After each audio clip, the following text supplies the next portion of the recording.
sama laaj day daal di jëm ci li nga xamante ni moom moo daal di nekk fexe ba améliorer li nga xamante ni moom moo di masse salariale bi nga xamante ni état mi ngi koy daal di dundee wàññi nañ ci lu am solo lu toll ci 29 milliards yoo xamante ni dindi nañ ko ci nga xamante ni moom moo di masse salariale bi économiser nañ ko ci. Waaw bon c'est en fait économie moom c'est toujours bien parce que day permettre effectivement nga bañ a yenu lu diis donc c'est vrai que boo xoolee chiffres yi nga ñuy exposé tout de suite di nga xam ni gars yi nag wax dëgg yàlla serrer la ceinture bi ñuy wax gars yi ñi ngi serré. Effectivement. ndaxte donc là yaa ngi may wax 29 milliards. donc ci li nga xamante ni mooy salaire loolu certainement dafa jëm ci rationalisation de ressources humaines bi nga xamante ni yoroon nañ ko. parce que bëri na ñoo xamante ni nag ñi ngi nekkoon ci peut-être doon liggéey ci ay barab yoo xam ni. xëy na nii seen parcours nii seenum njàng ni rien warul mën a tax ñu nekk foofu du sax soxla ba nga xamante ne entreprise bi am na ko parce que gars yi dañ daan def tout simplement clientélisme politique. sama moom mi ngi wax benn affaire di wax ne boo seetloo fi ñu signé par exemple accord bi nga xamante ne moo am RTS ak yu demee noonu jege woon na loolu ay élections maintenant en fait. am na benn intervention bu Boubacar Camara di def loolu la doon expliquer bi ñu doon wax ci kaw poste par exemple mu ne li ñu remarqué mooy day gis ne à chaque fois bu élection jubsee courbe bi pour recrutement yi dafay exploser dafay monter en flèche parce que tout simplement gars yi dañuy jël ñoo xamante ni parfois sax duñ leen soxla du tout juste effectivement pour def clientélisme politique en vérité et puis loolu su fekkee ne am na nga ñëw constater ko il faut tout simplement nga def ci li nga ci war a def beneen affaire itam ci wàllu salaire yi des fois nga gis ay avantages yoo xamante ni c'est indu avantage yoo xamante ni kenn xamul fan fu mu tegu. loolu également bu ñu ñëwee ñu teq ci c'est-à-dire dafay def des économies mais li wërta wóor mooy que ni masse salariale administration c'est-à-dire du dellu gannaaw.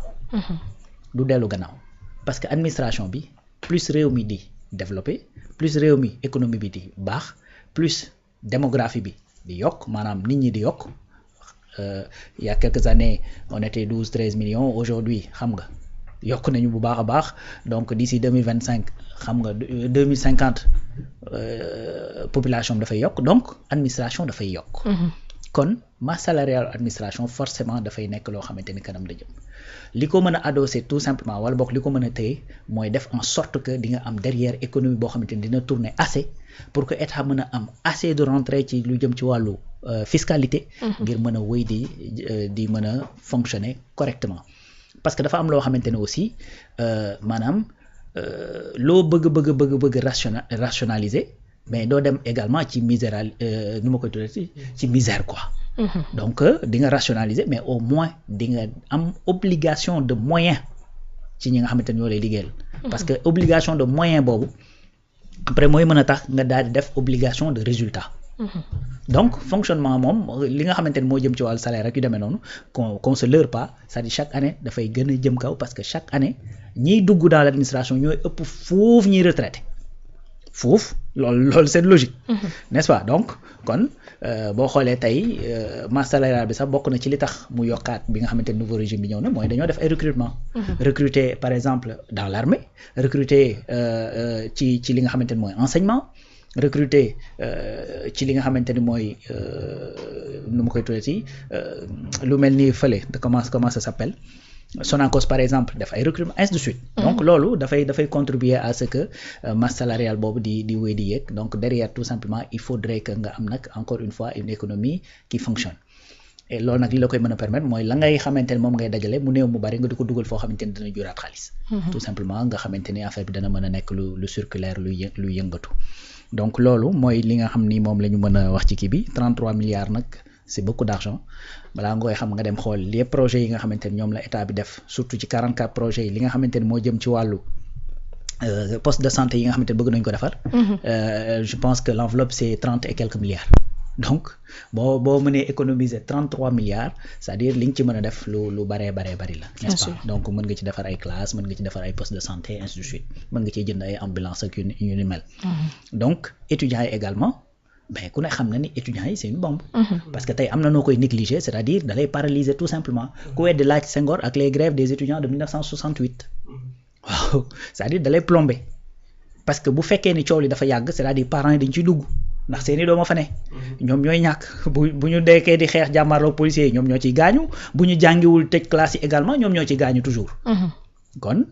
dafa nekk loo xamante ni bu fekkee dafa am il faut que état def ci ay efforts mën ko stabiliser régler ko une bonne fois pour toutes donc là on te parle d'une enveloppe de 11,8 milliards pour donc di wax rek nañu wéy di gën di am taxawaay boobu nga xamante ni du nekk loo xamante ni dafay voilà après des années après dafay loolu te loolu am nañ ci njort gu rafet ndax dama dégg premier ministre di wax ak ñi nga xamante ni ñoo nekk dans le bâtiment ne leen li ñuy arrivé nii bëgguma mu arrivé ñu waat dans le futur bëgguma dox 2 ans ngeen liggéey ba pare te duma leen fay. Deuxièmement ma dégg kii di Cheikh Diba wax à l'Assemblée nationale ne leen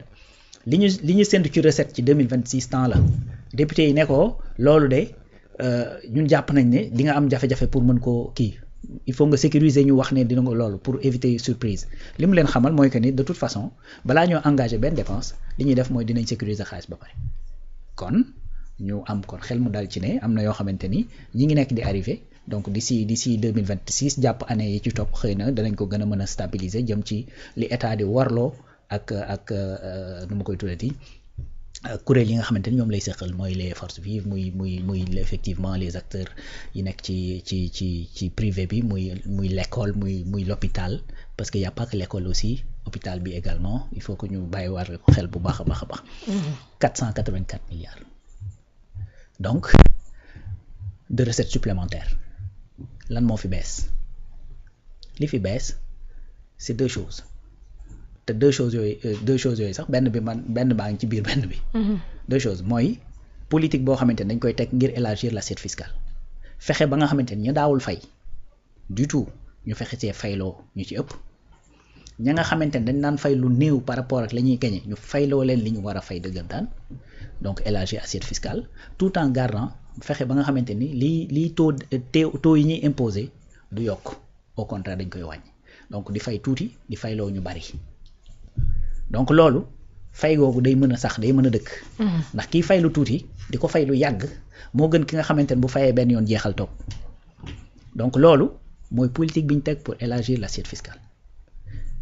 te dafa bokk ci li ko jëmmal élargissement assiette fiscale boobu mooy presse moom laay wax ne moo fi bees presse boobu moo dem fekk ay niche yoo xamante ni daaw ñu leen imposer assez mu imposer leen muy tabac bi muy alcool bi muy par exemple jeu de hasard yi naar bi donc mu dem imposer leen plus kon loolu mi ngi yokk ci assiette bi moo fekk li nga xamante ne moom mooy transfert électronique transfert d'argent yi mooy voilà ay ñoom Wave ak ñoom seen mu dugg ci 1% donc ñooñu di récupérer 1% boobu di loolu ak li nga xamante ne mooy paiement électronique yi kon presse bi mooy jëmmal élargissement de l'assiette fiscale boobu ñuy wax de ce fait kon presse bi effectivement moo ñëw contribuer ci li ci ëpp ci li nga xamante ni mooy yokku recette fiscale yooyu et puis là c'est juste 2025 2026 li nga xamante ni moom lañ ci jot pour jot ko ci presse boobu c'est plus de 700 milliards kon nga gis ne presse bi fi mu ñëwee war na fa ñëwee également ni mu ñëwee baax na mooy danañ def de sorte que danañ mën di taxer ñi ñu war a taxer sans pour autant nit ñi xoox parce que tout simplement bu ma la taxer fii ba nga jàpp ne diis na ma wàññi la njëkk yi fële xam nga loolu mooy équilibre voilà donc c'est ce qui se passe ba ñu mën a am ces résultats positifs et puis espérons tout simplement que rythme bi ak cadence bi danañ ko mën a maintenir dans la durée ba nga xamante ne à partir de 2028 encore une fois danañ mën a def une bonne impulsion bien sûr muy noonu ñu continuer moment bi nga xamante ni njiit yi ñu ngi daal di def ay effort bu baax a baax di daal di fexe ba ñongal la dunduk Sénégalais yi di def ay résultats yu baax a baax ci yenn rapport yi nga xamante ni dafay daal di am ci àdduna bi ñenn ñi ñu ngi daal di féete seen boor ñoom daal di bëgg ne dañuy daal di porter plainte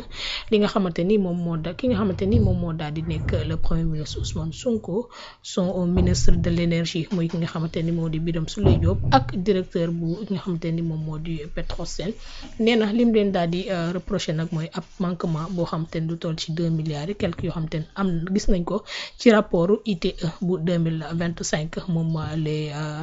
nga xamante ni moo di gëm sa bopp les jàmbaar nee nañ dinañ daal di yóbbu dossier boobee fee nga xamante ni moom moo di ca pôle judiciaire financier li ñu préciser nag nee na nekkul lenn loo xamante ni nii lu personnel la wala léegi loo xamante ni mbirum politique da ci daal di lalu danoo bëgg rek transparence bi nga xamante ni moom la njiit gi woote ñu daal di koy gis ci lépp loo xamante ni dafa daal di jëm ci wàllum mbirum économie fii ci réewum Sénégal Momo naka nga daal di gisee cette plainte bi nga xamante ni waa gëm sa bopp la jàmbaar annoncé nañ ko.